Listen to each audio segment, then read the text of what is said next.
नमस्कार मंडळी, श्री स्वामी समर्थ सगळ्यांना. तुमच्या घरात सुद्धा सगळेजण नाक मुरडतात का भाज्या बघितल्यावर? माझ्या घरात सुद्धा तशीच गत आहे, पण थोड्याशा वेगळ्या आणि युनिक पद्धतीनं बनवलं की सगळेजणच बरोबर खातात आणि चव देऊन खातात सगळेजणच. तर इथं मी मंचुरियन बनवलेलं आहे. कोबी म्हटलं की सगळेजणच नाक मुरडतात, पण इथं मी बाहेरचा कलर न वापरता इथं मी मंचुरियन बनवलेलं आहे.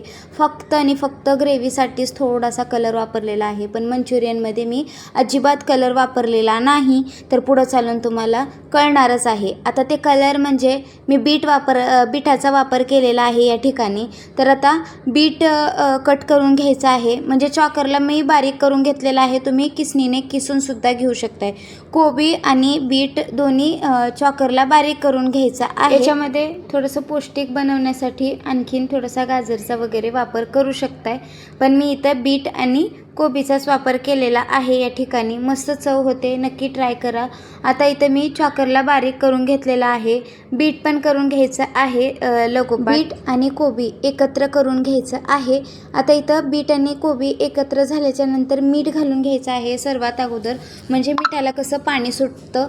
तर आता इथं मी मिठाचा वापर केलेला आहे आणि एकजीव करून बाजूला ठेवून द्यायचा आहे 2 मिनटासाठी. 2 मिनटाच्या नंतरनं इथं मी कॉर्नफ्लोअर घातलेला आहे अर्धी वाटी आणि 1 वाटी मैदा घातलेला आहे. मैद्याच्या जागेवर तुम्ही बेसनसुद्धा घालू शकताय, पण मैदा घातलेलं कधीही चांगलं. हिरवी मिरची, अद्रक, लसूणचा ठेचा घातलेला आहे या ठिकाणी.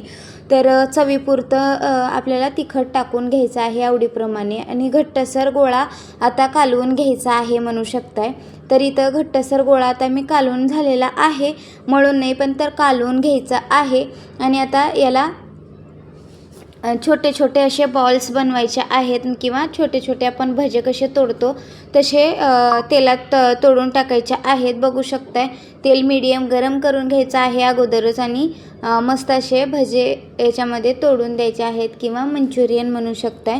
तर अशा पद्धतीने पौष्टिक जेवढं होईल तेवढं मुलांना खाऊ घालू शकताय. बाहेरचं असं मंचुरियन वगैरे म्हणलं की अगोदर पळत सुटतात मुलं खायला, पण घरातल्या घरात अशा पौष्टिक पद्धतीने बनवून खाऊ घातलात तर आणखीन चांगलं. बाहेरचं तेल वगैरे कसं असतं हे सांगता येणार नाही. घरातल्या घरातच आपण तयार करायचं आहे आणि मुलांना असं पौष्टिक खाऊ घालायचं आहे. उलटपुलट करून क्रिस्पी होईपर्यंत तळून घ्यायचं आहे. बघू शकताय मस्त असा कलर आलेला आहे, अप्रतिम दिसत आहे आणि चवीलासुद्धा खूप छान लागतात हे. तर अशाच पद्धतीने बाकीचेही मी तळून घेतलेले आहे. आता एका वाटीमध्ये 1.5 चमचा इतकं कॉर्नफ्लोअर घातलेलं आहे. पाणी घालून मिक्स करून घ्यायचं आहे. आणि आता हे ग्रेव्ही तयार करण्यासाठी मी करून घेत आहे. या ठिकाणी कढई ठेवलेली आहे, थोडंसं तेल घालून घ्यायचं आहे याच्यामध्ये. आणि आता इथं आपण जे लसूण कट करून घेतलं होतं अगोदरच, तर लसूण टाकून घ्यायचं आहे. गॅसची फ्लेम मिडियमच ठेवायची आहे. आणि आता इथं मी अद्रक, लसूण आणि हिरवी मिरचीचा जे ठेचा वाटून घेतलेला आहे ते टाकून घ्यायचं आहे याच्यामध्ये. आणि आता ते कॉर्नफ्लोअरची स्लरी याच्यामध्ये टाकून घ्यायची आहे. हवं तितकं आपल्याला पाणी घालून घ्यायचं आहे याच्यामध्ये. आता इथं मी थोडंसं पांढरट दिसेल म्हणून थोडंसं मी इथं कलरचा वापर केलेला आहे या ठिकाणी. तर थोडंसं शिजू द्यायचं आहे आणि चवीपुरतं मीठ घालून घ्यायचं आहे. काळं मीठ घालायचं आहे आपल्याला, तर मस्त लागतं. काळ्या मिठाने चव छान लागते.